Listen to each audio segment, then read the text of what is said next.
Eu quero te levar para 1914, onde um homem chamado Ernest Shackleton vai partir da Inglaterra com 27 homens para uma expedição com um objetivo muito grande: cruzar a Antártida. De ponta a ponta, ele queria cruzar a Antártica e para isso ele tinha uma ambição muito grande. Primeiramente, isso é algo que ninguém havia feito antes. Então, um feito inédito que fazia, né, o Ernest, o Shackleton, ter essa ambição por algo tão grandioso, um feito que iria entrar para a história.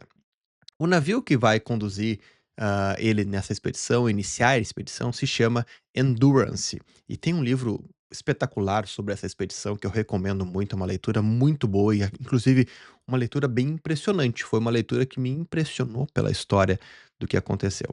Mas o que vai acontecer é que em janeiro de 1915, o navio vai ficar preso no mar de gelo, né, no gelo do mar. E vai ficar preso de uma maneira que fique imóvel, sem saída. O gelo ele vai começar a apertar, ele vai começar a ficar mais rígido e o casco do navio vai começar a ceder. O Ernest, como capitão dessa jornada, ele tinha apenas, uma alternativa, né, o Endurance ele vai afundar e o plano original vai morrer junto com essa proposta que ele tinha, com aquele navio, com aquela expedição. O plano afundou junto com o navio. Só que agora ele está no meio do nada, do frio, com 27 homens e sem comunicação, sem uma rota de resgate, sem uma rota de fuga, de retorno. Não haviam opções na sua frente como um plano B naquele momento. Ele não tinha mais o navio, ele não tinha mais a comunicação. Não havia como sair daquela emboscada. Acontece que ele vai trocar a missão dele. Ele vai trocar a missão de fazer história, como algo inédito, para transformar aquilo em sobrevivência. Fazer com que ele e aqueles 27 homens pudessem voltar vivos para suas famílias. Durante mais de um ano, ele vai tomar decisão sobre onde dormir, quanto comer, o que comer, quando que é a hora de avançar e de parar. Ele vai tomar decisões muito difíceis com aquele grupo. E vai, em abril de 1916, atravessar cerca de 800 milhas de oceano aberto em um barco de cerca de 6 metros para buscar ajuda. Em agosto de 1916, todos os 27 homens vão ser resgatados e nenhuma morte ocorreu nessa expedição. É uma história impressionante, como eu disse, o livro ele me impressionou bastante quando eu li pela magnitude do que acontece, né, 27 homens no meio do nada, essa expedição, já começa dando errado, já começa falhando, e a gente tem essa necessidade de uma liderança, em um momento tão crítico. Liderança, a gente tem a literatura sobre liderança vai falar muito sobre liderança situacional, sobre liderança, eh enfim, existem diversos tipos de liderança, mas a situacional aqui é a que vai ser colocada em prática, né. Não a liderança servidora, não a liderança, do poder, não a liderança do cargo, mas a liderança daquilo que precisa ser feito para garantir que o próximo passo aconteça. E o próximo passo, nesse caso, valia vida ou morte. Ele ele não vai conseguir vencer, né, o Shackleton, ele não vai conseguir vencer ou ter sucesso aqui porque ele era o mais resistente ou mais habilidoso. Ele vai conseguir vencer nesse caso e ter uma boa liderança, porque ele entendeu que o plano original deixou de funcionar e ele olhou apenas para o que ele tinha à frente dele. Executar com a informação que ele tinha, mover, seguir adiante com o objetivo de sobreviver. Ele não vai ficar preso naquela função de o plano A falhou e não há mais nada que possa ser feito. Ele vai colocar, uma nova visão à sua frente e ele vai aceitar mudar o plano. E hoje a gente vai falar sobre justamente isso, porque a gente precisa, na nossa carreira e nos nossos negócios, também saber o momento que é o correto para trocar o rumo, trocar o plano.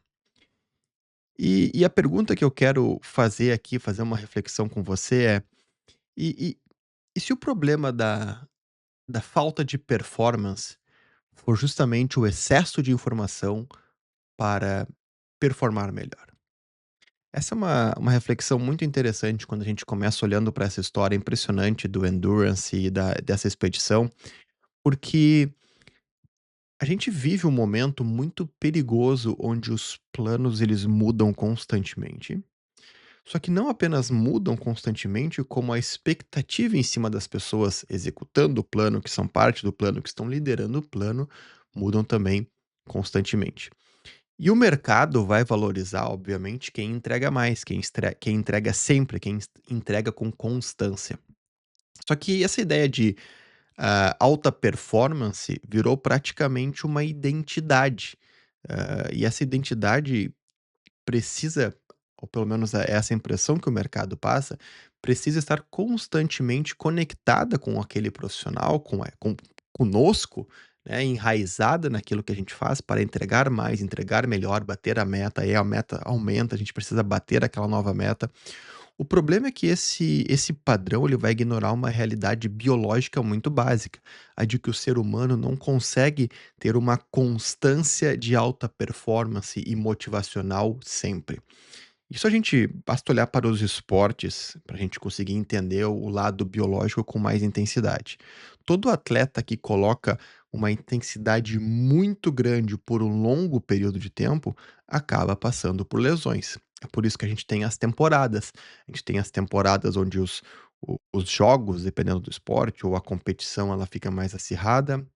Aí tem um momento de chegar em alguma decisão, onde esse é o pico da intensidade do atleta, pode ser uma final de campeonato, pode ser às vezes uma Olimpíada, um campeonato mundial, algo nesse sentido, que vai exigir aquela intensidade, aí ele vai passar, ele vai voltar para o seu momento de treino, de pré-temporada, de construção, para voltar, então, ao momento de competição novamente.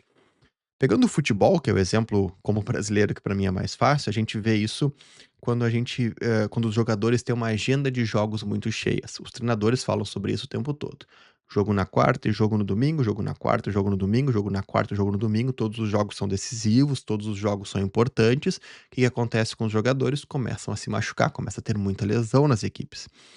Se a gente tivesse uma Olimpíada a cada 6 meses, exigindo dos atletas de outros, esportes aquele nível de entrega e de intensidade, a gente também veria muito mais lesões, infelizmente, acontecerem. É por isso que a necessidade biológica de respeitar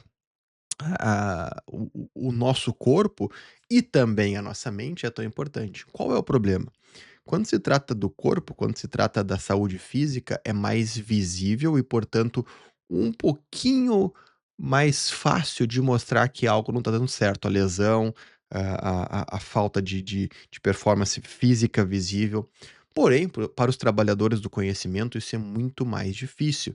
Afinal, eles começam a ter o seu cérebro fritado, né, por conta de uma necessidade de uma cobrança muito grande, e isso vai refletir, hã, vai ser algo interno e vai refletir lá na frente com um problema muito maior. Em 2019, se você não sabe disso, a OMS classificou o burnout, né, na revisão da classificação internacional de doenças, né, uma doença que é um resultado de um estresse crônico no trabalho, que não foi gerenciado. Então a pessoa estressou-se, pico de estresse, aquilo não foi trabalhado, não teve o descanso necessário, e esse pico de estresse ele vai estourar em algum momento. Tem um professor de economia de Stanford que ele vai fazer uma análise muito interessante sobre produtividade. O nome dele é John Pencavel, e ele vai analisar que a produtividade por hora, ela cai de forma significativa a partir das 50 horas semanais. Acima de 55 horas, o ganho marginal de produtividade de um trabalhador é praticamente zero. Ele faz essa análise, ele leva em consideração os trabalhadores do conhecimento. E essa análise dele era muito interessante para nossa reflexão, porque eu quero justamente convidar você a pensar sobre as suas altas temporadas, os seus momentos de competição, de entrega máxima, e como você lida com a sua pré-temporada, com o seu momento de treino, com o seu momento de baixar a pressão.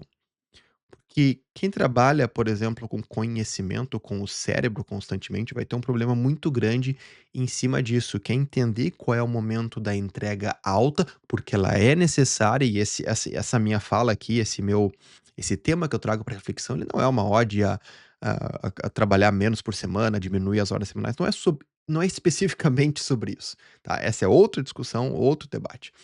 O ponto que eu quero trazer é que a alta performance ela é importante, sim, ponto, nova linha. Porém, essa alta performance precisa levar em consideração como o ser humano consegue trabalhar para garantir a sua própria alta performance.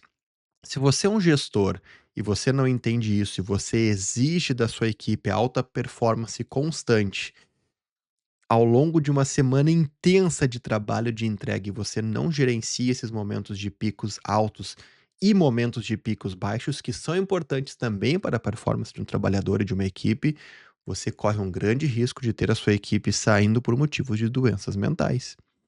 Eu passei por isso mais de uma vez com equipes que eu estava não liderando diretamente, mas em projetos que eu estava atuando, onde eu conseguia ver muito claramente uma pessoa que usando um termo do dia a dia, né, quando uma pessoa estava prestes a estourar, né, estava prestes a ter um problema, seja um problema, de saúde, estourar no sentido, nesse caso negativo, de ter uma reação, àquele escopo de trabalho que ela estava atuando, não somente no projeto que eu estava conduzindo, mas no time que ela atuava, né, em cima dos produtos que ela conduzia. E também já vi o estourar no sentido da pessoa não simplesmente sair daquele projeto, pedir para ser alocada em algo diferente. E por que que eu via isso acontecer?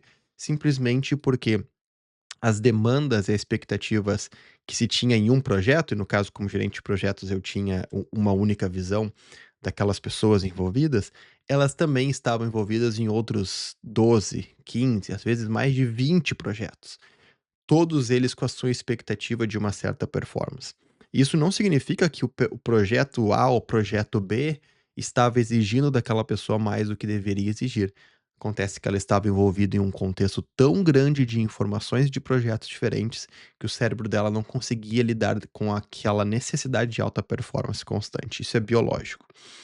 A gente vai ter um dado bem interessante de 2025 que ele ajuda a gente a entender esse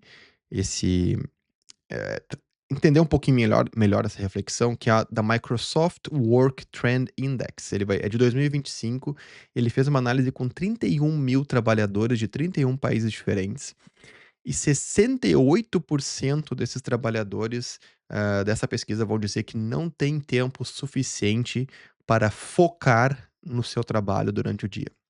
Ou seja, já não bastasse o problema da alta performance, da expectativa grande, da cobrança tão grande em cima da entrega, a gente não consegue dar tempo para os trabalhadores, é o que indica essa pesquisa, para que eles consigam focar em fazer seu trabalho. Ou seja, eles nem mesmo querendo conseguem entregar alta performance, porque eles não têm tempo para focar, tempo para ter um trabalho profundo, como o Cal Newport fala, né? Um tempo de deep work para se concentrar e fazer o seu trabalho. A reflexão que eu quero fazer com você, ela é talvez a mais óbvia possível, dado o exemplo que a gente trouxe dos esportes, que é sobre como você conduz a sua entrega, a sua visão de alta performance. Porque se você estiver entregando aquela alta performance constante, infreável, o tempo todo buscando e fazendo hora extra, novos projetos, entregando, indo além, indo aquela chama, né, o extra mile, né, a milha extra, correndo a mais, será que você está fazendo isso considerando a sua alta temporada e você está fazendo isso agora nesse seu momento de alta temporada do mês, do trimestre, do ano, não sei? Ou será que você está fazendo isso sem nem considerar que é necessário ter um pico de alta intensidade, mas também ter esse pico aqui onde você vai ter descanso, você vai colocar outras atividades para o seu cérebro. No caso de trabalhadores do conhecimento, descanso não é mexer no celular, descanso não é nem mesmo assistir um filme. Trabalhadores do conhecimento ficam muitas e muitas horas diretas olhando para uma tela. Descanso, para nós, é realmente esporte, é uma caminhada na floresta, é fazer algo que tire você da necessidade de colocar o seu olho diante de algo que te entrega pixels de informação. E é assim que a gente consegue sair desse ciclo vicioso e tempestuoso também de uma busca constante por alta performance, que não é necessariamente, como a gente viu aqui, algo que é biologicamente possível de se ter todos os dias, todas as semanas, durante o ano inteiro.